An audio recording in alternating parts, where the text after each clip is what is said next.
Good morning and welcome. I'm Jerry Smith. I'm a judge on the Fifth Circuit Court of Appeals. It's my privilege to moderate this panel. I've moderated some in the past, and the programs are always good. If you've ever had the experience of climbing on an airplane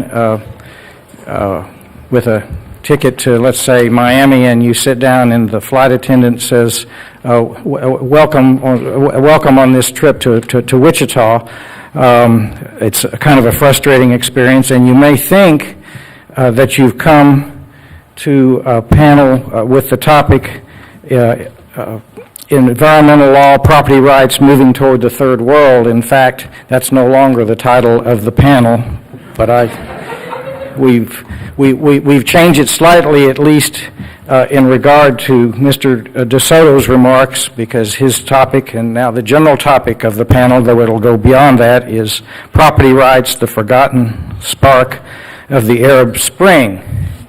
We'll be talking about how central property rights are how important property rights are to a functioning society, whether property rights extend beyond mere physical boundaries in real estate, what's happening to property rights in the wake of the Arab Spring, what's the proper role of regulation in a free society, how important is certainty in regard to such things as the foreclosure crisis, what's happening with such things as climate change, cap and trade, and massive taxpayer-financed public projects, and what about current developments in the field of eminent domain. We have a fantastic panel for you today. Our format is a little bit different from most of the formats because we're going to be hearing first from Hernando de Soto, who will give sort of a keynote address to us for about half an hour, and then we'll hear from our other panelists, and we'll have a chance for the panelists to speak to each other and raise questions, and then we'll save some time at the end for questions from you. So I will introduce Mr. DeSoto first and leave the introduction of the other panelists until after he is finished so that their biographies will be fresh on our minds.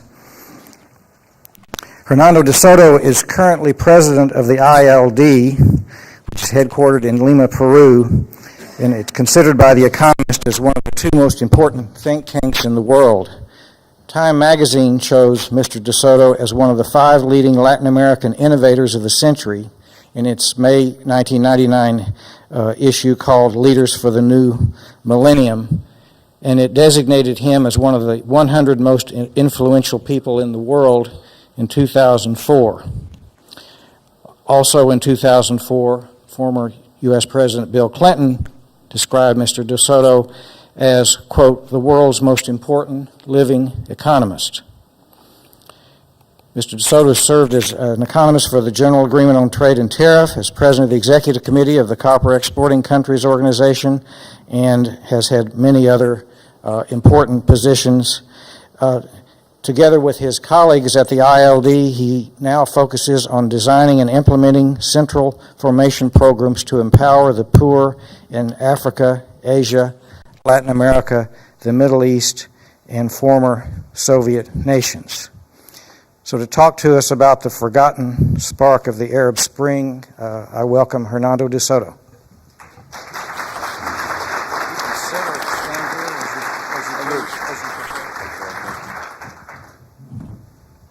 Thank you, Your Honor.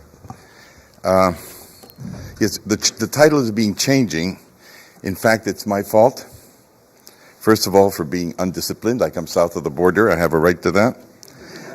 And next, because I really this is a very exciting opportunity for me, because we deal in my organization in all the countries that we're called in by governments to put in an infrastructure, a legal infrastructure that brings in the shadow economy into the law. We deal with law, and I'm not a lawyer, so there's a lot of things I wanted to learn about, and there's a lot of ideas I wanted to toss around, because my secret agenda is that I rarely get an opportunity like this, and maybe by telling you a little bit of what we do and how it could connect to what you do and see every day, some opportunities could arise. So I hope to make this interesting, but my objective is to engage, if I can do it one way or another. What happened, the way we started our work off in Peru, we began when we were fighting a war against a terrorist movement called the Shining Path. And we were able to observe, some of us who had been working in Europe all our lives and then came back to Peru, that the power of the terrorist movement was not in that anybody had read Marx or Mao Zedong, but essentially that they provided a service, which is protecting the assets of the poor. The moment that happened, we said, what's this called? Somebody said it's called property rights. Well, let's do it ourselves and see if we can change this war around. And we did. We won. It was probably the shortest anti-terrorist war there was ever in the world, with the smallest amount of deaths. You wish that there would be none, but this is the way it was. And it was about titling and giving property rights. Then we started seeing, as time passed by, that other good things came from this property right. Credit started to come along, and then growth. We now have in Peru Chinese-type growth rates. We go between 8 and 10% a year, and there's nothing to really explain it. Really, so far, I mean, we've always had gold, we've always had petrol, but we've never been growing so much. And the only thing that's really changed has been the property rights situation inside the country, to a point that we are now, among other things, about to publish that if you were in a shanty town in Peru and you got your property in 1997, you're right, within an established system of law where things are well recorded, can be recognized internationally, bankers can handle it, it's fungible, the value of your value of your assets will have grown up until 2010 by 700%, as opposed to if you put your money in Wall Street, Dow Jones, you'd only make 79%. We're growing higher than if we had put our money in gold in 1997 as well. So we know that it beats terror. We know that the security behind it allows all sorts of things to work. And you know that also from the literature, from your own American Revolution, and from growth of your society. But we think that it also that it's probably even more important than that. There's an American philosopher called Paul Weiss, whom I had the pleasure of meeting, who just said it very simply. He said, there are some things that just stick out and organize everything else. That used to be very much a 19th century thing. When everybody had gotten accustomed to the division of labor, all of a sudden, throughout the 19th century, there were huge recessions taking place. And in these enormous recessions that lasted sometimes 12 or 15 years, this produced an enormous amount of revolt, especially in Europe. I mean, there wasn't a government that wasn't affected. Kings and emperors fell, empires were dissolved. And a group of reformers that has never been heard of too much, but which we have studied intensively, because they have to do with Roman law, which is what we've got, actually went out and did major reforms that took place in the States, but not so obviously, because being at the democratic society that you are, having common law, among other things, it's more difficult to trace. But essentially what these people did was radicalize the property rights system.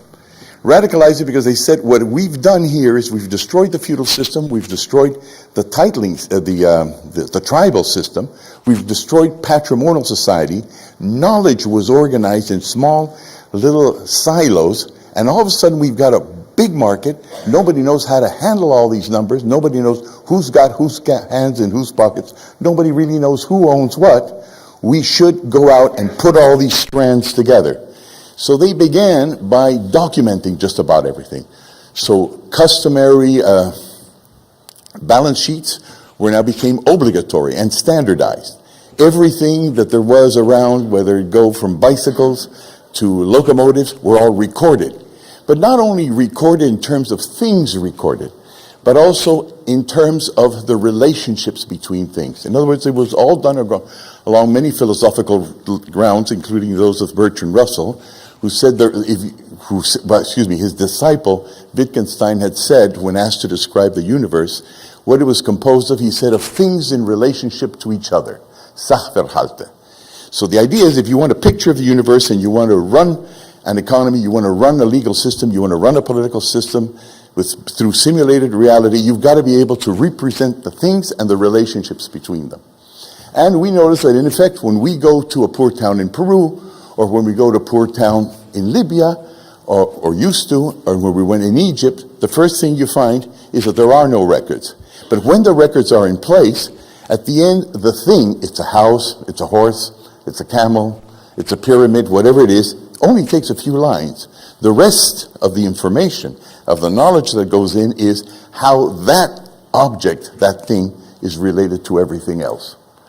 So Paul Weiss's idea that there are things which pick up the relationships of things was to us a very important intellectual discovery. Because we said, somehow or other, property has, or documents and records that record transactions and things are really the memory stick, that hidden binding mechanism, as they would have called it in the 19th century, that brings that division of labor together. Parallelly, to give you an idea, there was a lot of investigations, for example, on DNA. The whole idea was we knew we had about 32 million cells in our bodies, but the question is, what tells that cell to become an eye? What tells this cell to become a liver? This one to become an elbow? Who's doing all that job? And then it's that thing that's organized everything else called DNA. So the question to us in economics is to find out what is that thing that puts the whole economy together. And we were already finding out regarding our own reality in Peru and these other third world countries that it gives you order, it gives you peace, it gives you credit. How are you going to give credit to somebody who doesn't have an address? It gives you collateral. How are you going to give credit to somebody who doesn't have collateral? How are you going to put assets into paper unless they're located one way or another and obligations are one way in a standard form made to each other? So we told ourselves, okay, it's quite simple now. Bringing in property brings a whole bunch of things. And the question is to find out how many more things. And I'd like to talk to you about two things, the purpose of which is essentially to be provocative and to be illustrative, not in terms that would be familiar to any of you working in the third world, but also people who are interested in the general scenario. And that's how I got to asking if the title could be changed of my speech, so that we not only talked about property as a third world thing, but property also as it relates not only to the Arab Spring, but to your recession. I was going to begin with the Arab Spring. It's just that, you know how it goes. You go to the hotel and you start saying, if I say this thing first, then I can't say this other thing. So it starts off with your recession. Your recession, the first thing that made me think about property was when, I think I was in Addis Ababa, Hank Paulson, your Secretary of the Treasury, about September 2008, goes out to Congress, asks Nancy Pelosi for $780 billion, nearly $1 trillion. Problem, he says, is that we've got the subprime crisis. People aren't paying their debts. They've got mortgages. And we think this is going to have a repercussion in Wall Street. And, wow, that's interesting. But why should it have a huge repercussion? Because you asked for $780 billion, that means you figure that $780 billion, it's dramatic, especially for these poor people. But you're talking about the fact that there could be a run on the banks. A run on the banks is a much bigger deal than that. So how it could be that something this big produces something that big? It's a normal question for somebody like myself who doesn't understand these markets, but does understand this thing of proportions. Nobody made the connection. But then we started finding that the problem with the connection was that the titles on the properties, subprime, weren't that easy to connect with the 16 generations of documents that went from credit debt obligations through credit default swaps and ended up with a 16th piece of paper that was in the vault of some bank in New York, and there was a connection, but they couldn't identify the connection, and that's why the fear that it could go far away, that this could have greater repercussions. Plus the word toxic lit up a word, because toxic is about something that intoxicates, that spreads. So he said, now, that should be easy to find, this should be easy to pinpoint, and you should be able to take away the panic by just simply saying, look, we're only talking about $780 billion worth of real estate that vulture capitalists will eventually pick up, recycle, unfortunately for some, fortunately for others, and resell. But then we found out that nobody actually knew the connection because there were problems in identifying the plots, connecting them to the mortgages, and connecting then the mortgages to the derivative financial mechanisms that eventually were the financing part of this whole thing. So we said, that sounds to us like a property problem. Somebody here doesn't have the records.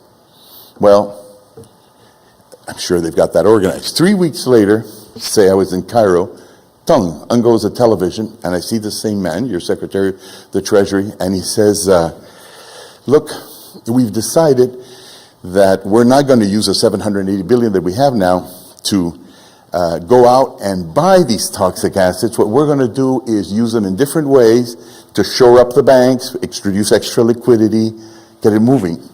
And I said, now that's strange. You borrow money for one thing and you do something else with it. In Latin America, we do that all the time, but you're not supposed to. I mean, you're advanced, civilized people of the first world. So how could this happen? And I have contacts in Washington, and the advantage I have of my contacts in Washington is that they tell me things they won't tell you because, you can talk to a Peruvian and say, who's he going to tell anyhow? You've got a problem. So they did tell me, and I've checked this out then, which is essentially he wasn't able to buy them because he couldn't locate them. He couldn't find them. And then all of a sudden, I realized that this was the first asset in the modern history of the West that was not recorded. Now, somebody came along and said, well, wait a second, you're carrying this too far. You see, that's contract law. It's not about things. Well, then why call it the Troubled Assets Relief Program? If it's not an asset, it is obviously an asset, and you don't have a recording of it. Now, the next thing that came out is Chris Cox of the Securities Exchange Commission, and he said,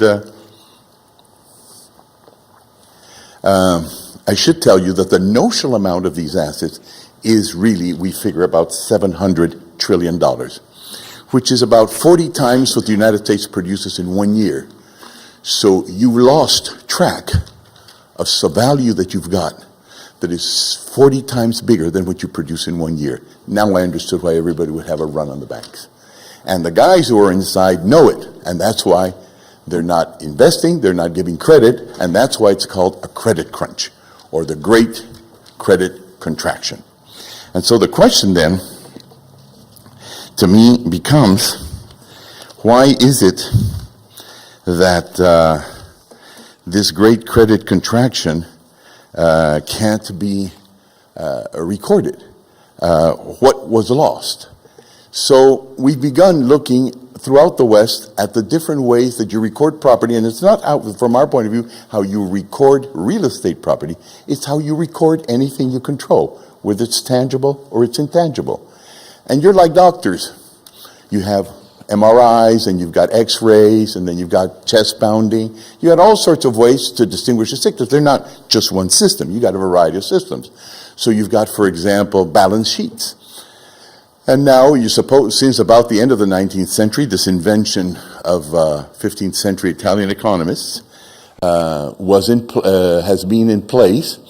And all of a sudden, over the last 15 years, it's been loosened up. Before, you could take a balance sheet, as you do today in an emerging market, look at it, and you know what the assets, the equity, it's another type of asset, held by a bank or a company is, and its liability, so you get an idea of its net asset worth. To us, that's a way of seeing what you own and what you control. And what you own and what you control tells you whether you are creditworthy, and that makes credit flow. Well, our analysis took us to find out that now you'd loosened up all over the West to the point that you had created special purpose entities, which made a lot of sense, but in effect, you could not really now know who owns what, and therefore the trust mechanism, the credibility, the word credibility that is inspired in credit just wasn't there. That when Enron collapsed, it had 3,200 special purpose entities. In other words, one of the things we see, us Peruvians who had some of our money here, because we worked here, some of our money in Europe because we worked there, have all now gone back to Peruvian banks because they give you one balance sheet. You give us various. And you call it, interestingly enough, good magazines say, we got good banks, we got bad banks. What do you mean you got good banks? No, you shove what you've got that you own or don't own, but you don't want to tell anything about, to another sort of ledger. So all of a sudden we said, look, our heroes of the West, who created a system to be accountable and bring knowledge to the economy so that on a global scale, we always know, more or less, or at least we can infer who we're dealing with, have now got paper that you can't trust. Now, I'd get out of there too, and I'd contract credit as well. And then when it comes to other things like the recording of credit default swaps, it's the same thing. There's no records there to tell you whether the people that are guaranteeing have got any of the assets that are necessary to guarantee the possibility of a failure in payment. And even in your own real estate system, you've adopted these new, which is there's probably a good reason, because it probably wasn't as good as it should be. And these new systems for recording, I think they're called MERS.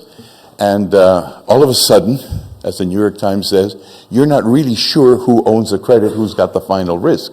In fact, your own courts are holding up foreclosures, and it seems the potential market for that is about 60% of the mortgage market. So you keep on going down the list, whether it is the ledgers of the balance sheets, or whether it has to do with property, or a lot of the assets in the financial sector, and you find out that they're just not there anymore. And to us then, the question is, the issue then becomes, it doesn't look like a financial revolution anymore, it looks like a knowledge revolution. You just don't have the knowledge. The traditional concern of libertarian economists, liberal in the European sense of the word, had always been that economics had one part that nobody had quite understood, which is how knowledge is organized and how it travels. The reference again to Paul Weiss, things that stick out and organize everything else. Hayek was so preoccupied about it that he said it's probably in the human psychology, and to scold psychologists wrote a marvelous book called The Sensory Order, to try and prove that there was nothing in the human brain that could explain how he could make investments and make credit all over the world, and yet it'd be a calculated risk. What we think is that a lot of that risk is actually taken care of by the documentation that has been created around property, understood as the legal system that tells you what is where, who it belongs to, and how it relates to all erga omnes, that is to say, third-party, externality-orientated obligations. That all the information that you need to feel that security is in one way or other in that system, and that system is being dismantled, has been dismantled, and is at the root of the recession, because nothing else explains it. I mean, if you have a recession, prices go down, there's unemployment, vulture capitalists come in, pick it up on the cheap, and then you start off your virtuous cycle. But this isn't happening. People are running in every direction, and if I were a banker, and I knew what I know now, that there's $700 trillion of assets floating out there, and you don't know where they are and who's in debt, you don't want to lend anything to anybody, you don't want to borrow, you don't want to keep your money in things, you send it down south, which is why we're also getting richer and richer, relatively speaking, because there is a huge investment in emerging markets. You can get 3, 4, 5 times for your money now from Peru to Nigeria to Brazil to China than what you can in the States and elsewhere. And that is because those things you are buying are pretty secure, because we learned that the hard way, and through you. We are now well recorded. Not our informal economy, but that the part that you are, the part that you are indeed buying. And so it's so this is much more than a recession. We think it is a major crisis that cannot be resolved through only financial means. That it's going to require more jurists, more lawyers. That it's going to require political leadership, the kind where you talk to financiers and say, you're not enough, you don't know what you're doing, you don't know by keeping secrets that there is no such thing as a market without knowledge, that we've got to find a way of putting this information on the table, that it can be with a hard landing, that it can be with a soft landing, but it's not going to work. And it's not going to work for another reason. It's not only because you don't know what's going on, it's because credit, and here comes the hard pitch, which I hope we will be in debates for a few years before I'm defeated, but here's the hard pitch. Money isn't based, credit isn't based on coins and bills. It's based on property. There's a mix-up here. What the Fed tells you is that your bank should have reserves of about, say, 10% or whatever it is. And then over that, the fractional system allows you to lend 10 times more. But no banker's a fool. You don't go out and lend 10 times more. What you do is, for those 10 times more, you try and find out what happens if they can't pay. So at the end, to find that out, you go to you go and see a balance sheet, or you go see a property record, or you see records of transactions, or you use them as collateral.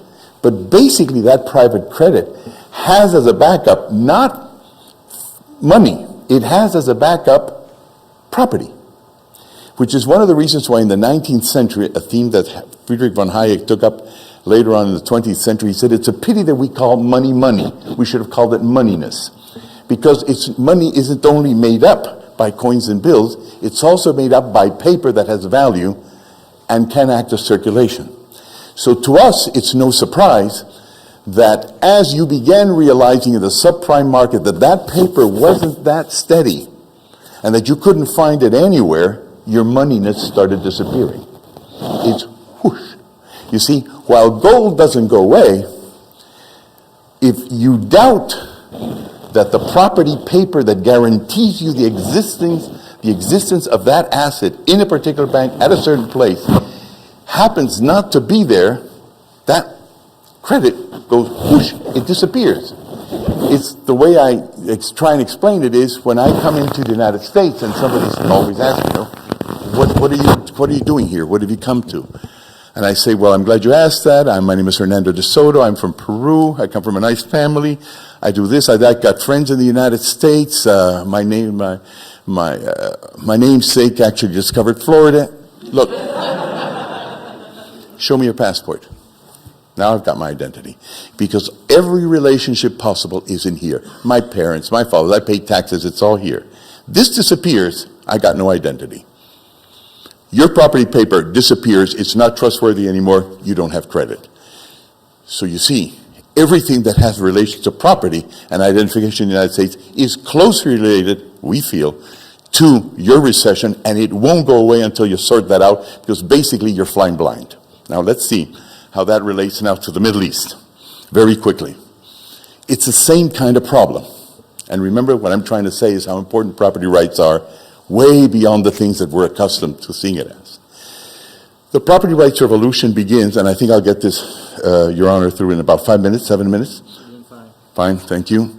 The way it starts off, if you'll remember, is that on the 17th of December, in the small town, 38,000 population of Sidi Bouzid in Tunisia, a young man, 26 years old, called Tarek Mohamed Bouazizi, self-immolates, lights up in front of the governorate because they've taken his wares away. The policewoman has slapped him, they've pushed him around, and they've taken his wares away. That's pretty bad, it's very sad. But here's the interesting part. Why did that incident light up the whole Middle East? Because they're not the same. I mean, being in Libya with the Tuaregs is a very different civilization from the Egyptian one, which is like an empire, and it's been around for 6,000 years. It has nothing to do with the Moroccans. Extremely different from Jordan. So, and anybody will tell you, you don't deal with these countries in this different way. You don't deal with the Saudis in the same way, or the Gulf people that you would with the Syrians. So, how come in 90 days, the whole place lit up, thousands of people are dying, and 3 autocrats have been tumbled? Well, it's because they had something in common. So the question is what they had in common. So since we've got this informal thing about the extra-legal economy going and looking for property rights, we found by just visiting country after country that in 90 days, over 37 street vendors followed the example of Mohamed Bouazizi and lit up in every capital in every Arab country. And that made everybody rise. So the question is, why did everybody rise? Especially considering that the people immolating, we've got photographs of all of them with their names, their dates of birth, were all in the extra-legal economy, that is to say they were illegal businessmen. Why did that send the spark going? And the reply to that is something we already knew, which is that about 60% to 70% of all people in Arab countries are actually working the extra-legal economy with no property rights, or whatever property right they have is an informal one. That is to say, it is given to them by their own social structures, their own informal economy, and when the formal one comes and takes it away from them, they feel they've been hit and hit hard. So we went to Sidi Bouzid and interviewed the family of Mohammed Bouazizi, and not only the family of Mohammed Bouazizi, but all his colleagues and friends, and we're moving now all along the Middle East, interviewing the different people to light up, and not one of them has a political manifesto. They're all just simply businessmen. At the beginning, it doesn't look like anybody would die for what happened to them. But what happened to them was, we've calculated all the way from Mohammed was as a street vendor in his place, in front of the municipality, and he had so many crates of apples, so many crates of pears, he had so many crates of vegetables, he had a weight scale, he had his cart, and when they confiscated it, they confiscated about 2 months of worth of income. But not only that, since it is illegal to be able to sell on the street without some kind of a property right over that street, or over the equivalent to 2 queen-size mattresses on which he had his goods, you can only do that if you got an acceptance from the municipality, and there isn't on record one acceptance, so everybody just has to pay bribes. And it's the bribe that gives you the property right, 3 dinars a day, and they took that. The man had not only had his stock taken away for 2 months, he also had his property right taken away.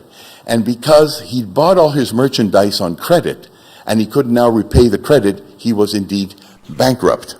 And he had now no chance anymore of buying that truck, which would allow him to get closer to the farmers, and so to cut away a lot of businessmen, because they still hadn't given him his title over his home, which he would have used as collateral to buy the truck. He was ruined. He was out. It was as if Donald Trump had lost 3 buildings at the same time. He committed suicide. These guys are not on salaries. They're like your Wall Street guys. When everything's gone and they see that you've lost hope, they die. That's what set it off. And why did the rest of the population follow? Because, let me tell you right now, 70% of Egyptians live like Bouazizi. That's the way they live. We never recognize it because that's the way they live in Peru.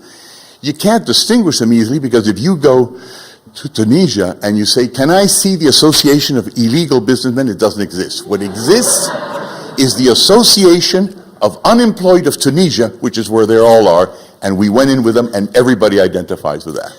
That means, interestingly enough, from foreign affairs point of view, and now, Your Honor, I will close, that you got a revolution being stolen. We have a revolution being stolen in front of our own eyes.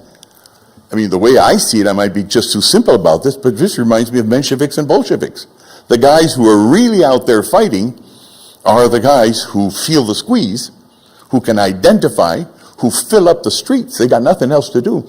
They know the streets and they fill it up, but the people who can do the talking and who can do the messaging are the guys who've got the Twitters, and that's why they get on television quick, and they do Facebook, and they get on television quick, and they got a political message.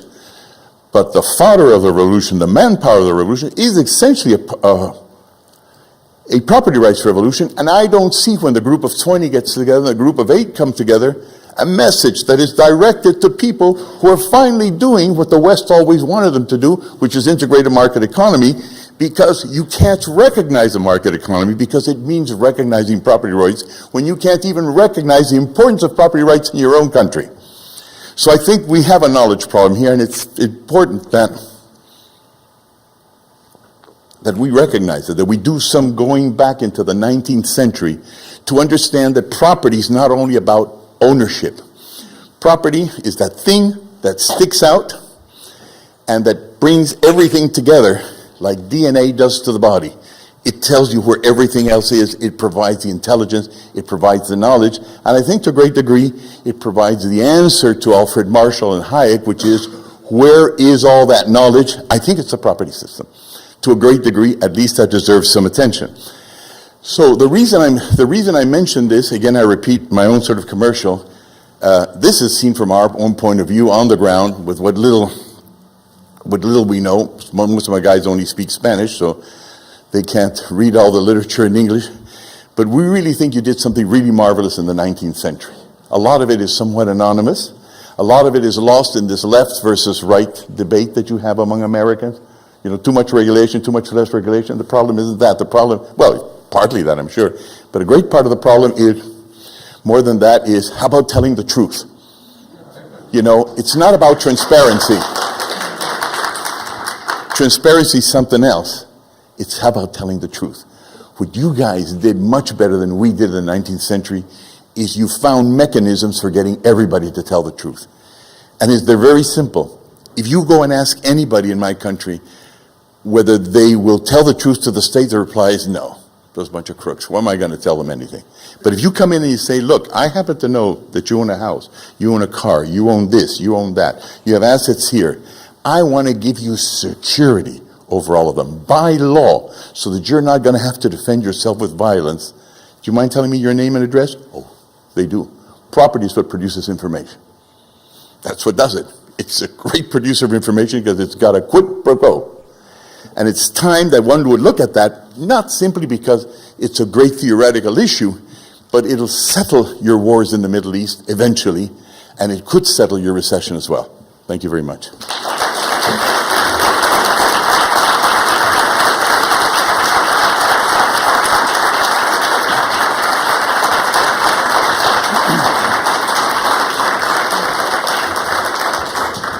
Thank you, Mr. DeSoto, for getting us off to a good start.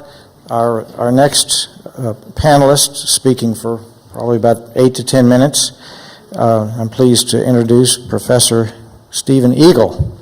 Professor Eagle is a graduate of Yale Law School, is now a professor of law at George Mason Law School, where he teaches property, land use, and constitutional law. The fourth edition of his treatise on property rights and regulation, entitled Regulatory Takings, was published in 2009. Professor Eagle also is the author of numerous other scholarly and popular works on the nature of property rights and land use regulation. He has taught at Vanderbilt, George Washington, and the University of Toledo Law Schools as well. He's the program director and senior fellow at the Foundation for Research on Economics and the Environment in Bozeman, Montana. He's a member of the executive committee of the Property and Environment Practice Group of the Federalist Society. I expect that Professor Eagle will talk to us about many things, including urban revitalization and crony capitalism. Professor Eagle.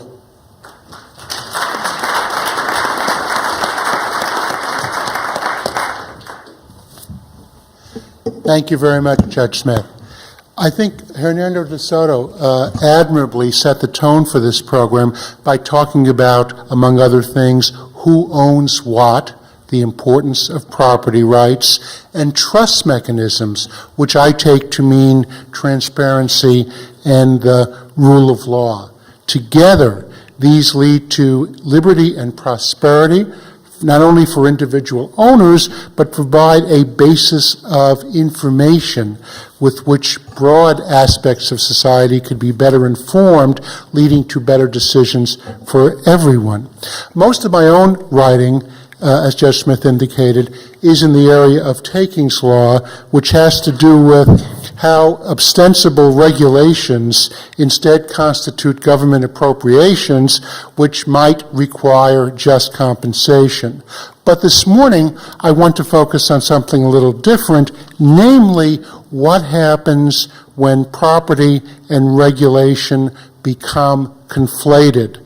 And this, I submit, leads not only to the loss of property rights, but also to the loss of transparency. In a 1992 book, Inventing Government, How the Entrepreneurial Spirit is Transforming the Public Sector, David Osborne and Ted Gabler declared, As they unhook themselves from the tax and service wagon, political leaders have learned that they can steer more effectively if they let others do the rowing. In other words, officials are told, forget about getting voters to approve higher taxes for government projects. Instead, get the private sector to do what you want. With these antecedents, we've developed in parts of America a notion of dirigisme, which in many ways I was fascinated to learn we didn't get from France. Actually, France got from the state of New York a long time ago. The policy of state direction and control in economic and social matters, which I'm going to speak about as it pertains to land use. Steer and row in land, in property and land, takes many forms. One is the shaping of upper middle class areas along the West Coast and in the Northeast through regulation that makes it hard to develop land to begin with. As Harvard economist Ed Glazer has noted, the difference between the $600 per square foot price of Manhattan condos and the $300 per square foot production costs of those condos consists of regulatory taxes. Through the popular scheme of tax increment financing, localities finance private land development through the issuance of bonds, which in turn benefit from federal tax subsidies. These bonds are repaid by diverting from normal real estate tax collections that share supposedly representing the, quote, increment, unquote, in value. In other words, the real estate taxes on projects of favored developers don't go to providing schools or police or fire protection. They go to the cost of the developer's private project. While tax increment financing is sold on the basis of permitting development in dilapidated areas where it could not occur otherwise, developers and their government patrons looking for success have every incentive to pick sites that could be used for private, unsubsidized development. More famously, after Keeler versus New London, developers got huge windfalls when government condemns neighborhoods of private stores and homes, bulldozes all in sight, and puts new infrastructure in, and then either gives the land to favored developers or sells it to them at sweetheart prices. And they in turn put in large shopping centers, sports arena, or upscale housing facilities. This had gone on increasingly over decades, but the Supreme Court's Keeler decision ratified this. Here's where the distortion of income needed by the free societies comes in. Not only do favored developers appreciate the opportunity to take over large assembled parcels after condemnation, they have every incentive to seek the condemnation in the first place. Through what Professor Tom Merrill dubbed secondary rent seeking, developers point out to local officials what parcels they desire, and officials condemn them. According to an account in the Wall Street Journal of a few years ago, desperate for tax revenue, cities and towns across the country now routinely take property from unwilling sellers to make way for big box retailers. Condemnation cases aren't tracked nationally, but even retailers themselves acknowledge that the explosive growth in the format in the 1990s and torrid competition for land has increasingly pushed them into increasingly problematic areas, including sites owned by other people. Now, of course, developers become favored by being appreciative. They do this not only through large campaign contributions and other acts of generosity, but also through proven discretion so that their political patrons are not embarrassed. No Smoking Guns announced the existence of the partnership. Since Kelo, statutes in some states have reined in condemnation for retransfer to private redevelopers, and state public officials in some areas are more cautious, certainly, about condemning residences. However, states with a long history of indiscriminate fusion of public and private benefit, such as New York and California, continue with business as usual. Both Justice Stevens' majority opinion in Kelo and Justice Kennedy's concurrence promised that courts would rein in abuse, but evidence since 2005 shows they have not. Two New York cases illustrate the problem. In Didden versus Village of Portchester, the U.S. Court of Appeals for the Second Circuit countenanced a redeveloper who had been given the power of eminent domain by the city, shaking down local businesses by threatening condemnation if they didn't make him their business partner. In Carr versus New York State Redevelopment Authority, the New York Court of Appeals slapped down an intermediate court that found the evidence convincingly showed that condemnation of neighborhood homes and businesses was done solely for the benefit of Columbia University, and the condemnation for public use was really simply a pretext. The New York Court of Appeals quickly said that the appellate division had no business going beyond the record of the case, the record being the transcript and reports of the redevelopment authority itself, their administrative record. The New York Times has fulminated against the appellate court's decision in Clark, as well it should have, since the New York Times Company obtained its current newspaper building through exactly the same process. The builder of the New York Times project, in turn, the politically well-connected developer Bruce Ratner, owner of the New York Nets and many other things, had obtained through eminent domain a large site for his Atlantic Yards projects in downtown Brooklyn. In Atlantic Yards, the Second Circuit refused to permit the homeowners the use of discovery, ruling that their claims were speculative under the Supreme Court's plausibility standard in Bell Atlantic Corporation versus Twomley. The lack of a smoking gun means you don't have the right to look for evidence. Whenever developers and officials conspire to take the lands of others, we don't know how much that land is really worth. We don't know what the best social use of that land really is. When government redevelopment officials function through private deals rather than above-board taxing and spending, we leave the world of useful information signaled by market transactions, and instead we enter that murky land of crony capitalism. It is crony capitalism that is the hallmark of what we think of as the third world lack of progress, and also it is the emblem of ultimate lack of liberty. Thank you.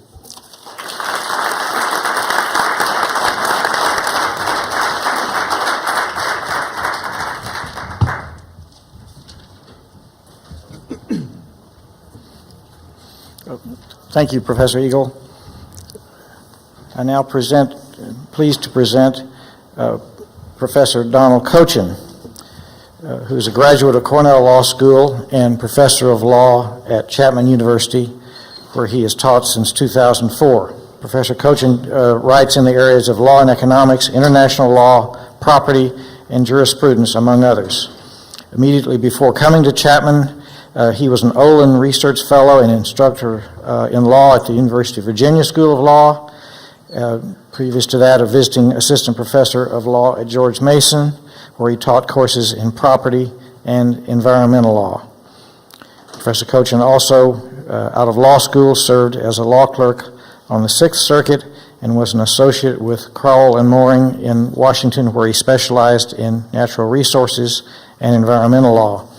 Professor Kochan teaches property, law and economics, agency and partnership, administrative law, natural resources law and policy, and federal courts. I expect that he'll speak to us, among other things, on the foreclosure crisis, focus on certainty in property rights, and lack of certainty in ownership. Professor Kochan.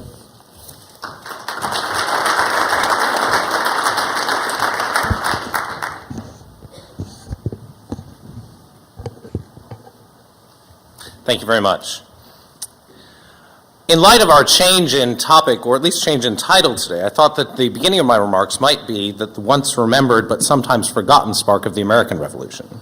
On the theme then of the certainty that is provided from a recording system, on the verifiability that can be guaranteed when we have that certainty, and in that enterprise, the obligations of government. One of my main themes of my remarks will be that one of the obligations of government is indeed to provide that type of certainty, to provide the means by which that certainty can be acquired, and therefore to have the protection of property rights in that regard. In the Lockean tradition, the framers of the Constitution created a government of limited powers with the essential purpose of protecting private property.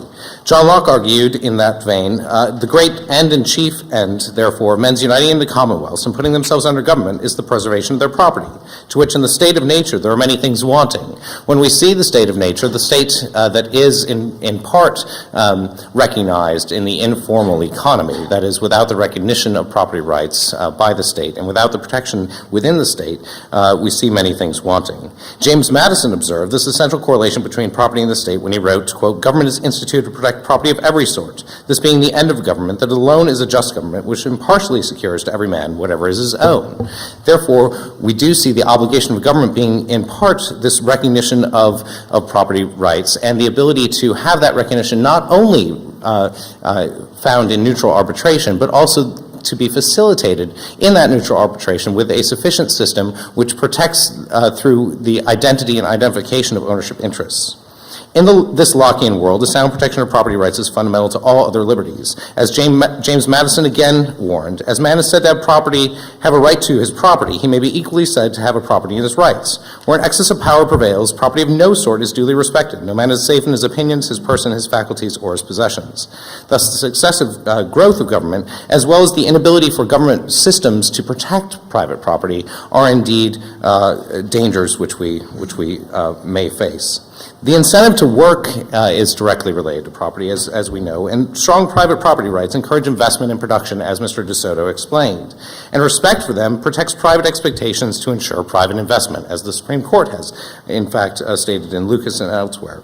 Second, delineation of ownership facilitates exchange. Contracting and the guarantees with property would be impossible if parties were unable to trade rights within that property. Contracting would also be undesirable if one could obtain something through less costly means, such as through plunder or through non-sanctioned activities. In other words, property must be protected from aggression in order for civil society to flourish, and that protection must exist with the ability to have the knowledge and identifications that Mr. De Soto so aptly explained. At a minimum, therefore, government must have the power to protect these institutions of property and free exchange. As recognized in the Federalist, quote, "The protection of different and unequal faculties of acquiring property is the first object of government." And indeed, we can see that the mechanisms must be in place for that to be done, and which creates a government which leaves, as Madison says, which leaves to every other person the like advantage in that protection of property. And so that reciprocal equality can only exist if in fact everyone has the ability to not only have their property be free from plunder, be free from outside influences, not only from the state, as Professor Eagle so aptly discussed, also from other private individuals who maybe come knocking on the door and say, actually, this is mine. We need that neutral arbitration system in order to protect those interests. In part, some of the problems that we've seen arise has come up with the idea of what exactly is property. And there is a complicated debate on the things versus bundles idea of property, which exists on a rich, diverse, and dense and complicated tapestry, which I am not intending to enter here. But from a classic market-oriented perspective, we should be able to splice and dice property in many different ways and as much as we'd like. That is, we can separate into a variety of different interests in which individuals take part of the property or take some interest in the property, sometimes called sticks, but otherwise it is the division or fragmentation of the property into a number of different parts rather than just the thing itself that we might call property. This generally furthers alienability by allowing persons to purchase rights in the property and to purchase specialized rights in that same vein. It follows the thing of property to be transferred interest to a number of individuals with the price structure properly adjusted so individuals can purchase only that which they truly desire or need, right? That interest in the property can be divided, and that serves a number of economic purposes, including the provision of financing for property in that regard. Nonetheless, while the bundle theory does further alienability of the respective parts in any things of property, it does decrease alienability of the whole of the thing itself, because each person with ownership in any important interest or a particular stake in the property becomes a type of encumbrance, becomes a type of part of the property that must be part of the transaction of the property as a whole. One can only sell as much as she has, so if some interests have been given away, anyone who purchases the property has the other ownership interests attached, and for the presumptive owner to be able to sell the property, we need to be able to trace and track all of the interests in the property, and that's why we have much of the problem in the transfer of these toxic assets or other things, because we could not trace or track the ownership of all of these different interests in the property. Although it seems desirable that we allow for property to be diversified in this way, and that creates the problem. How does the government, in fact, satisfy its objective in governance in providing us enough information and protection and knowledge? In the end, the fragmentation of the thing of property into various ownership interests necessarily creates problems. And high transaction costs in the transfer of the thing generally, and the necessity of identifying all the ownership interests in that process with certainty and stability, specifically the property to be transferred. The more owners in the thing, due to the splitting of stakes or interest in the property, creates difficult issues of priority as well. When there is not a central repository of recorded interest in one thing of property, as we see in many third world nations or elsewhere, and where there is, we lose the benefits of transparency and notice that recording provides because we do not have all of the interests tracked or traced, we run into difficulties when one wishes to discover who owns what property and with what level of priority. The more difficult it becomes to identify these ownership interests, the harder it is for the property thing as a whole to transfer within commerce. The harder it becomes to trace these ownership interests, in other words, the level of transaction costs associated with the state of verifiability of ownership, not only between people wishing to transact, but also in our court system when there is a dispute over ownership, or, as mentioned earlier, when, in fact, a foreclosure or other bankruptcy proceeding should take place. How can the court verify the ownership or dispute in ownership that exists between the parties? It can only do so if indeed we have a verifiability system, and one which can in fact be trusted, something which we have seen to be less than successful in recent years. This too can create instability to produce capital despite holding valuable assets, as Mr. DeSoto explained, and similarly, this production of capital within the United States is impeded by the failure to provide credit or the unwillingness to invest as a result of this uncertainty. There are serious questions whether the legal infrastructure in the United States is capable of handling the bundle taken to its extreme idea of separation of interests. Most evident of this problem has been in the foreclosure crisis, as mentioned earlier. We have repeatedly, for example, seen cases where foreclosing lenders have had difficulty proving, in fact, that they owned the mortgage in the transaction, and this fragmentation of interests in the things of property facilitated by mortgage-backed securities and other financial instruments have created extreme difficulties. Despite attempts to keep track and therefore keep formal the ownership interests, failures have abounded. There are no easy solutions. Private recording systems such as through MERS, the Mortgage Electronic Recording System, has demonstrated several practical difficulties as well as problems of reliability and transparency. Federalist Society members should be worried about the potential alternatives, whether we have private systems which have indeed not been all that successful in providing the type of transparency as we would like. The alternatives are difficult to imagine without some greater level of governmental intervention, which may in fact, some of the calls are for federalization of recording, which runs contrary to our general idea of state-based property institutions. That is, that property generally relies on state-based systems and has traditionally been a state-based issue.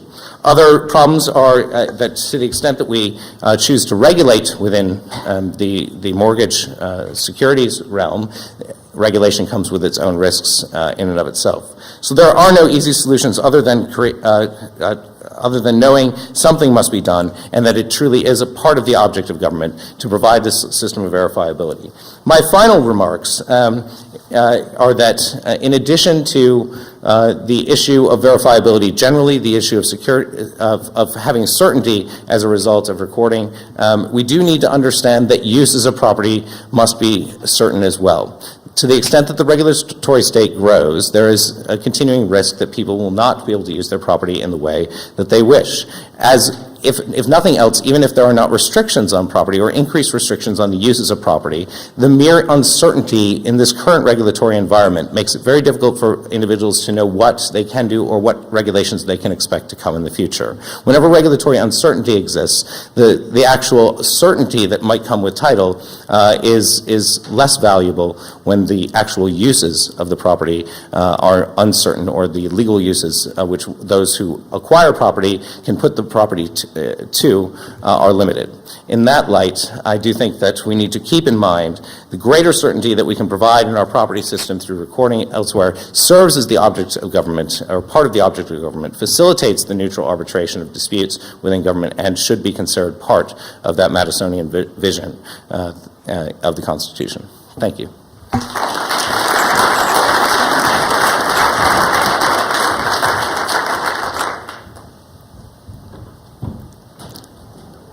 Our final panelist will provide, I think, a contrasting point of view, which is welcome, and we are very pleased to have with us Professor John Echeverria, who is a graduate of Yale Law School. I'd like to point out that, counting me, that I think Yale does have a majority on this panel.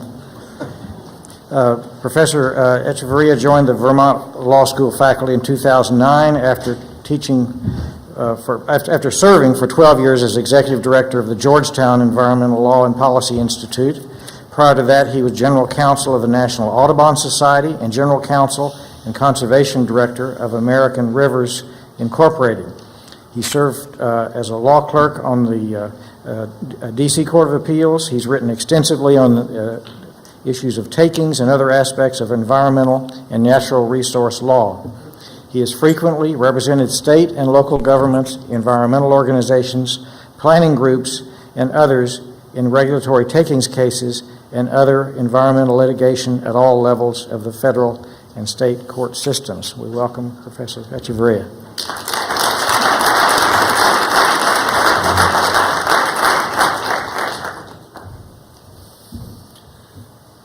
Well, thank you, Judge Smith, and thank you for Mr. DeSoto and the other members of the panel. It's an honor to be here. I always enjoy coming to Federalist Society meetings. I hear so much I disagree with that it's a challenge to me and a lot of fun. It had never occurred to me that the source of our current financial problems had to do with the inadequacies of our current recording systems, so maybe we can engage in that later. Is Richard Epstein in the audience? If he were, you would have heard from him already. The last time I came here, I spotted Richard in the audience as I began to speak, and he had a kind of a wry look of amusement on his face. And then as I went on, I glanced back at him, and he was looking down in his lap, and he was just shaking his head in sorrow. And he came up to me, and he said, "John, how could you be so wrong?" And I said, but Richard, I was just parroting with the received wisdom of the U.S. Supreme Court for the last 100 years. But he said, yes, but they've been wrong all that time. So I want to just give a shout out to the Vermont Law School. I'm joined by three students, Ray Kincaid, Tyler Ward, and Richard Sala. and if you haven't met them, you should. They're among our finest and most energetic students. I'm proud to say that I am, although I'm presenting an opposing point of view, I guess today, I'm the advisor for the Federalist Society at Vermont Law School,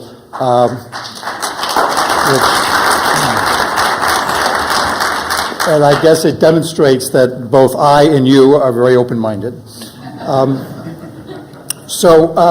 We have noted that the topic of today's discussion has changed a little bit, but as I understood the assignment, it hasn't really changed. As I understood the thrust of the panel, it was to present the viewpoint that property rights are good, and the more property rights we have, the better. And of course, I leapt to that challenge because I wanted to argue that no, property rights are not necessarily so good, and sometimes less is better. So that's the burden of my presentation. Now, property rights and property are good. I want to acknowledge that at the outset. It has its values. As I mentioned to some of you in the hall, I spent the half hour before this panel consummating the sale of a piano in my house. I'm in the middle of selling real estate here in the District of Columbia, and I'm happy to say the real estate market in the District of Columbia, for whatever reason, is doing better than the rest of the country. So I'm a big fan of property right now. Just as property has its values, it has its negative collateral consequences. And that's what I want to focus on. And I'm going to make 3 points. One is that an exaggerated understanding of private property rights can represent a poison pill for the democratic process, that property, or an exaggerated sense of property, can represent sand in the gears of social progress, and then finally property can, in some instances, represent the spoils for the greedy and undeserving rich. Having gotten your attention, let me focus on why property can be a poison pill for the democratic process. The so-called takings projects, which promotes an expansive view of regulatory takings, is, in my view, a dagger aimed at the heart of the democratic process. Its basic goal is to assign a tax to public measures affecting private property interests. Every legislative action by elected representatives affecting property in the minds of some should be viewed as a taking. If the public had to pay every time the law changed, there would be much less law, there would be much less expression of popular sovereignty. Fortunately, from my point of view, the regulatory agenda has made some, but relatively little progress in the U.S. Supreme Court, and in no small part due to my favorite law professor, Robert Bork, and Justice Scalia, who have forcefully articulated the point that there is no grounding in the language or original understanding of the Takings Clause for an expansive view of regulatory takings. And thankfully, from my point of view, the viewpoint of Robert Bork and Justice Scalia have prevailed. Secondly, property as sand in the gears of social progress. A starting point for this is Professor Michael Heller's landmark article discussing the concept of anti-commons. His notion is that in some instances, some property systems allow too many people to have too many rights in private property, in effect allowing any individual to veto the use of private property, resulting in an underutilization of resources. His provocative example in his landmark article involved commercial storefronts in Moscow after the fall of the Soviet Union. It seems to me there are two instances that I can briefly comment on that are representative of the problem of the anti-commons. One, I think, is the Kilo backlash, the widespread adoption of legislation by states around the country limiting the use of eminent domain for economic development. That means that states are not simply required to pay to take property, to pay just compensation as the Takings Clause demands, but that they're barred from taking property at all, setting up the problem of the holdout, setting up the problem of underutilization of property. If that legislation had been in place, we would not have Lincoln Center, we would not have seen the restoration of Pennsylvania Avenue, the pending renovation of Skyline Mall in Anacostia would not be going forward, and it seems to me, entirely sensible program of Columbia University to build a new annex stadium north of 125th Street would not be going forward. Now, I understand that Professor Soman and Professor Eagle don't think the states have gone far enough. I think they've gone quite far enough, and in any event, I think we can agree that the needle has moved, and I think in a deleterious way.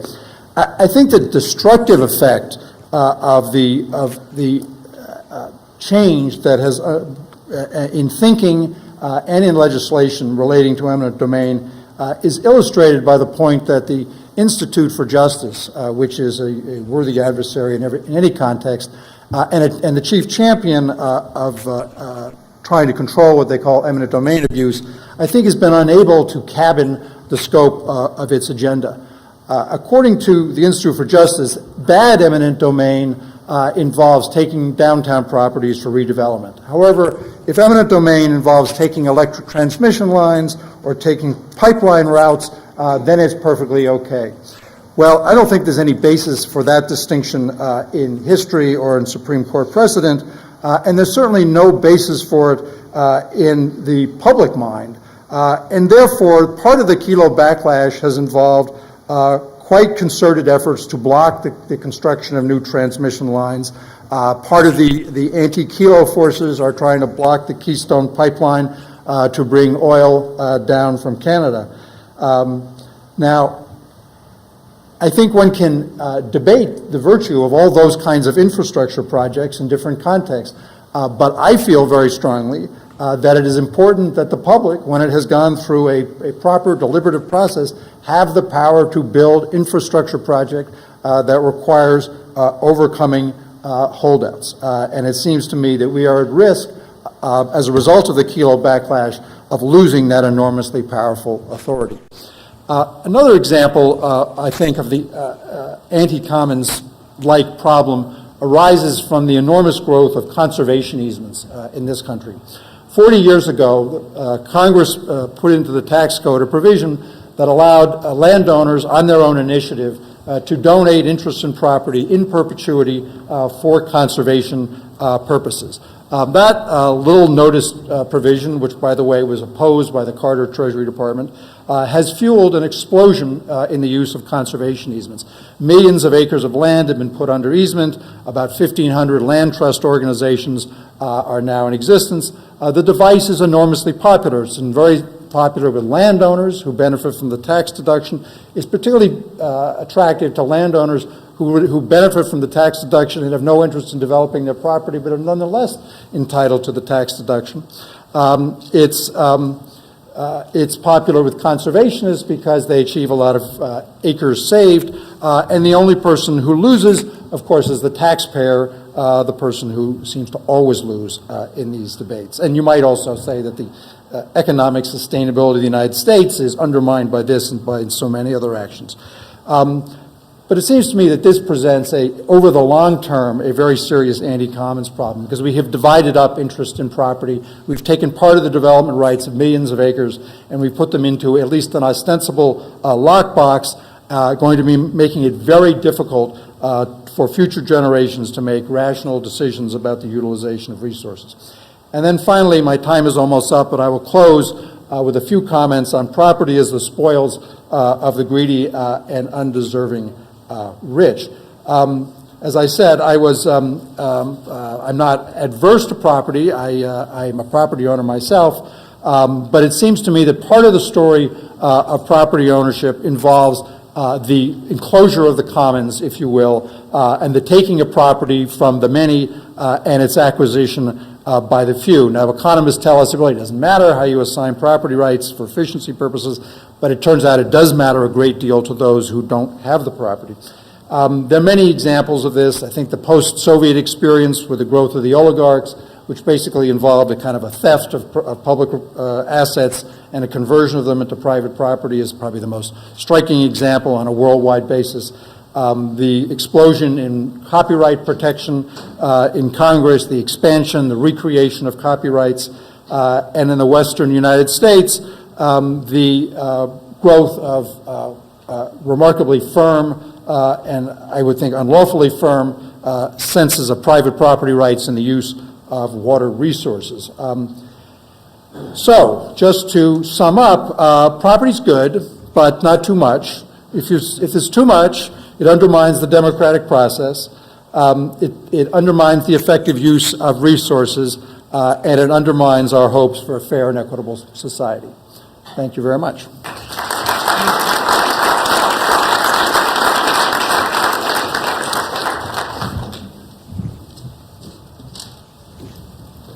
All right, we're running short on time, but at this point, I'm going to give the panelists an opportunity if they'd like to make... The gentleman who... Yes. First, I want to congratulate Professor Echeverria on the great strength of the Washington, D.C. real estate market, but I fear this has less to do with the robustness of private property rights than it does with the preponderance of government. Whatever works. On this anti-commons point, you know, just like the unicorn, the anti-commons is much more celebrated than actually seen. The title of the article that Professor Echeverria referred to, which he didn't mention, was From Marx to Markets. The anti-commons did not arise through the normal process of the free market and the use of real estate. Rather, it arose from the shards of the implosion of the Soviet Union. And I think true cases of that are very rare.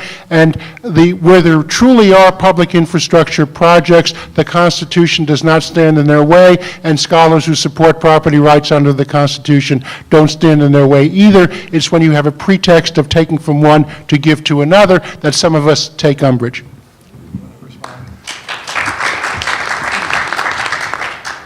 Well, if you take my property and you give it to Edison Electric Company, it looks like an A to B transfer, and so it could be a source of confusion.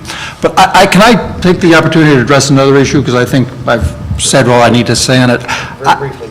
Well, I was struck by all of the other speakers seem to focus on clarity and certainty of property rights, and refer to the alleged lack of certainty and clarity and recording of property interest as a source of our current financial difficulties. And as I said in my remarks, I was surprised by that focus, because it seems to me there are many other issues that have been that are of greater significance. I think fundamental market failure in our securities markets, principal agency problem in which actors are basically acting on their own personal financial account and not on the companies they represent, a system in which we provide hundreds of thousands of dollars of federal guarantee for depositor money that's then available for speculative investments. And then just most fundamentally, this sort of crazy system of rating agencies, which are not acting as independent rating agency, but rather functioning in the same non-independent way as independent accounting firms operate in this country, providing bogus assurances to people who, based on those assurances, pour vast amounts of money into our real estate market, creating an inflated market. And it seems to me that if one is looking for the causes of the real estate bubble in this country that has led to the current financial crisis, I'm no expert in this area, but I would have focused more on those issues. I completely agree that intervention in the market and the changes in market structure associated with governmental intervention, whether it be to subsidize certain behaviors or to otherwise change motivations that otherwise would have existed if everyone had to internalize their own risks, did indeed play a role. So I agree with you on that. And I don't think that the failure to record was a sole problem there, but I do think it makes it incredibly difficult to emerge out of it if we cannot have the control or understand who truly controls the assets.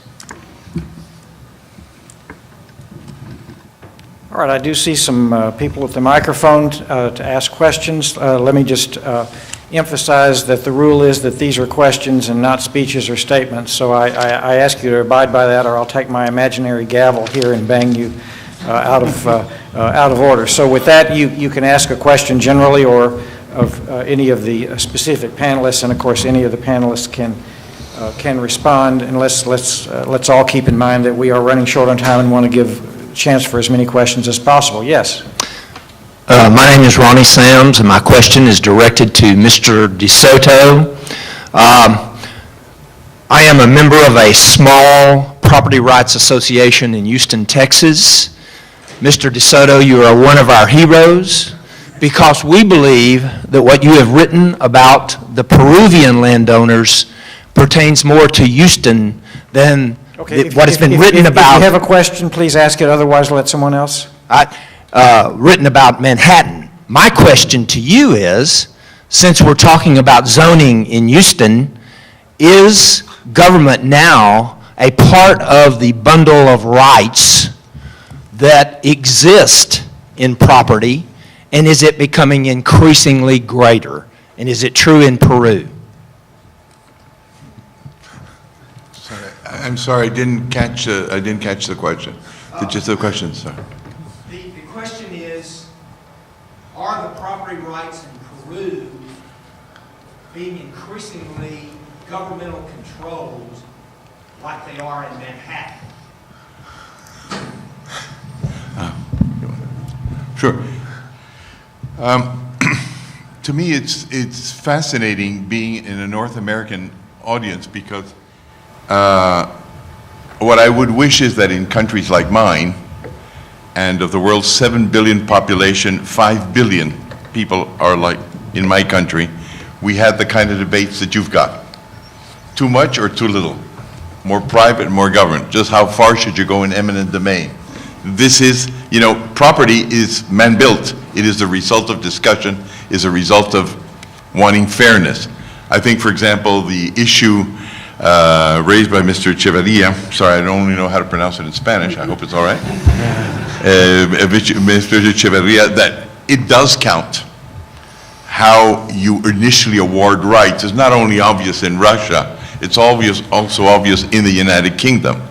I mean, in the you've got in the United Kingdom, about 6,000 families still own 72% of the land. It's got the smallest middle class in the whole of Western Europe. It's got the most radical parties on the left and in the academia, because things were not awarded the way they were awarded in Germany, or they were awarded in Switzerland, they were awarded in France. So it is important how these how rights are generated, and in that sense, to me, this is a debate that should go on. In my part of the world, it's so difficult to identify and sometimes not to sympathize with the way you lead your debates, because it's tinged our own debate. You see, in our debates, whether you are in Egypt, whether you're in Libya, whether you're in Syria, whether you're in Russia, whether you're in China, whether you're in Peru, the issue is not even whether there's too much or too little government. It's just that they aren't there. We're somewhere in your 19th century. And it has a lot of implications, because it means that every time your experts, and they count very much in my part of the world, come in and talk about being slightly more to the left or slightly more to the right, it stops the whole process that you do need definition of who owns what. Whether you... Move on to the next question. Pardon me? Sorry. Okay, next question. Right. This is also a question for Mr. DeSoto, and really I find myself unusually agreeing with Mr. Echeverria in this case, which is I admire your focus on the kind of possible lack of transparency, but I think at the time that Mr. Paulson had said that he couldn't find these assets or didn't know where they were, I don't think that whether they were in MBSs or not, that you could have gone out and quickly identified every underwater or difficult mortgage throughout the country by going to every county recording. And so the real concern I have is perhaps along... We don't want to hear your concerns, but like your question, please. Okay.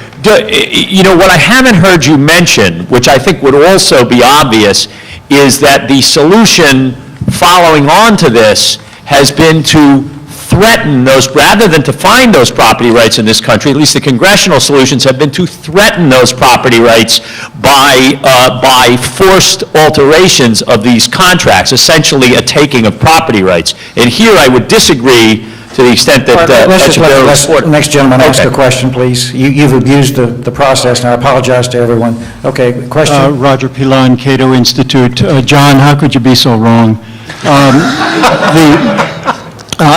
You've given us a jumble. I'll just focus on one. Your reluctance to recognize uses, as Professor Kochan said, as rights. The result is that the provision of public goods through the refusal to recognize those as property rights puts all those goods off budget, and therefore there's an excessive demand because the cost is zero to the public. Why not recognize those uses as property rights just as the underlying fee? Got it? We've argued this many times, John, you and I, so you know. Give us your standard answer.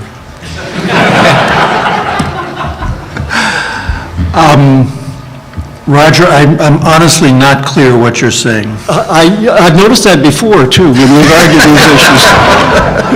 John, Professor Kochan knows what I'm talking about. Next time I'm going to pick on you, not Richard.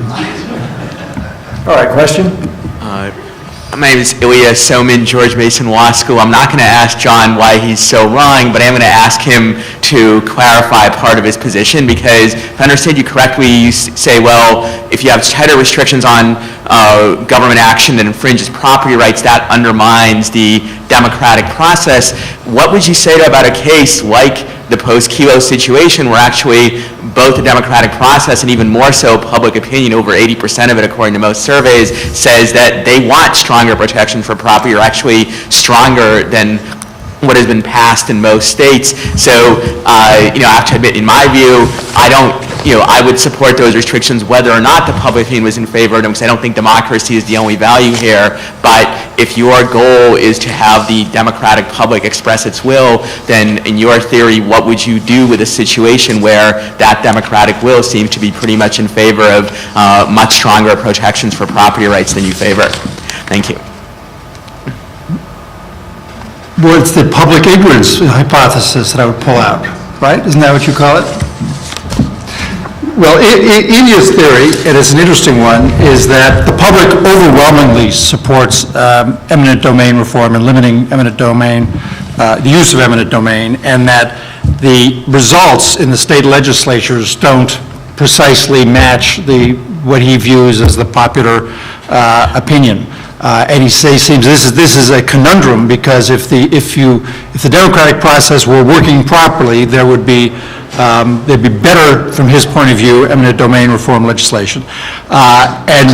Basically, I think his theory is that legislators, appealing to a variety of competing special interests like municipal officials and developers, want to retain the option of eminent domain, and therefore are in many instances content to adopt fairly symbolic reform legislation, therefore appearing to their constituents to have done something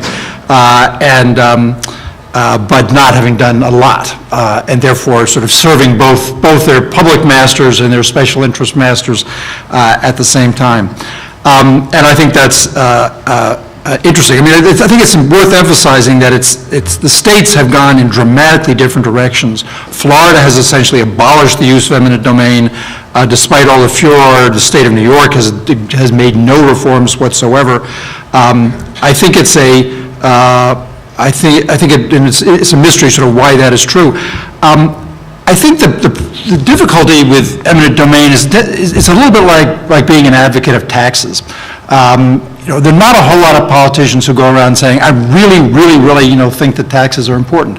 I don't think if you locked any politician in a room that they wouldn't recognize that some substantial level of taxation, even John Boehner is going to agree that some substantial level of taxation is necessary for the maintenance of government. I view eminent domain as kind of the same thing. Taking a property is never a happy event, because it's an involuntary transfer which someone is offended and unhappy and disappointed. They would have, by hypothesis, if they wanted to sell, they already would have sold. At the same time, I think everyone recognizes, so far as I can tell, even Stephen Eagle, that the use of eminent domain is essential in many circumstances. I think it's useful and important in a broad array of circumstances.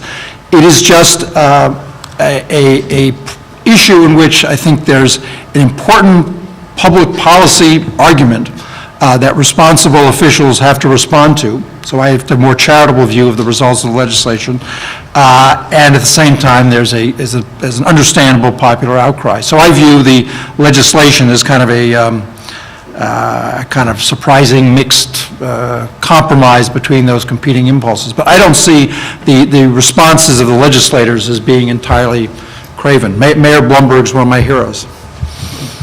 All right, we have time for one more quick question and quick answer. And thank you. And the question is, I've read that corporations are buying large tracts of land in Africa and other places, and whether you think this will be, in the long run, a good way to create a smaller business class for the economies of those countries. Whether it would be a good way to what, sorry? A good way to Regenerate a small business class, as you've suggested in Peru and the Middle East and so forth.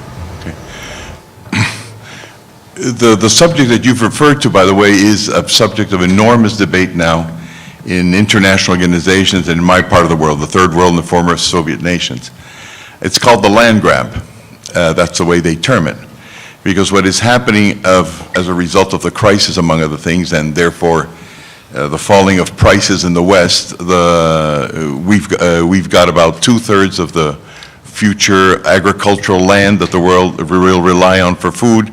For every 300 holes that have been drilled in the United States, only one hole has been drilled in Latin America. Future natural resources come from there and will come from there. And therefore, there is enormous amounts of investment going down and land being bought. The first who started this off, or notoriously started off, whether true or not, at least were seen to do that, were the Chinese. Now it is figured out that about 7 times the size of the United Kingdom has been bought just between Africa and Latin America. And what we're going to see there in the future are, yes, more development in some cases, but enormous amount of conflicts.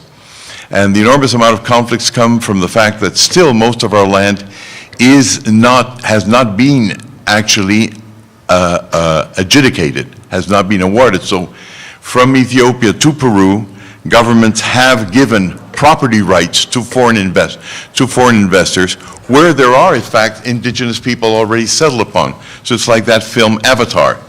You're going to get the blue people meeting the other people sooner or later. As a matter of fact, it's happening as we go. So what it is that it is another argument for understanding that unless you have well-defined property rights, regardless, really, it's a secondary issue to me, the degree of eminent domain in our part of the world. The important thing is precision as to who really has interest over what. Once you've got that, then you'll have security of the investment on one hand, and you will avoid all of these movements that are occurring in all of the third world that are the future wars in which you're going to be involved in and we're going to be involved in. Just 2 examples. One example is, for example, India. In the case of India, oil companies have been coming in and petroleum gas companies have been coming in, mining companies have been coming in and taking areas that were traditionally the jungle areas, and that has produced the birth of a movement called the Naxalite movement, which are Maoists. There's about 100,000 people in arms, over I think 40,000 people with AK-47s. Just their own objective is to avoid the takeover of land that they see the result of the greed that you were talking about, Mr. Echeverria. That incident is happening from Nigeria to Peru to Brazil. Every time you see one of these indigenous situations, that's the beginning of the Third World War, somewhere along the way. It has a lot to do with the immediate revolution. So you have touched a point that is very sensitive to us, because the issue there, which I would like so much to see American academia involved with, and with this I end, is what happens when, it's not a question of whether you get property rights, how you get your property rights. What happens when there are no property rights defined? That is what we call basically a state of war. It's a state before the rule of law. So that's why we'd like very much to see you get involved, not only in the issue of the wonderful issues I hear discussed, it is what's the best way to exercise property rights or legislate them, but what happens when you're in the situation you were when the French and the British were fighting on this territory, who gets what? Once you define that, you know whether you've got a country in peace or not. And then you'll find out what happens to your agricultural land in Africa. Let's thank all of our panelists for a terrific program.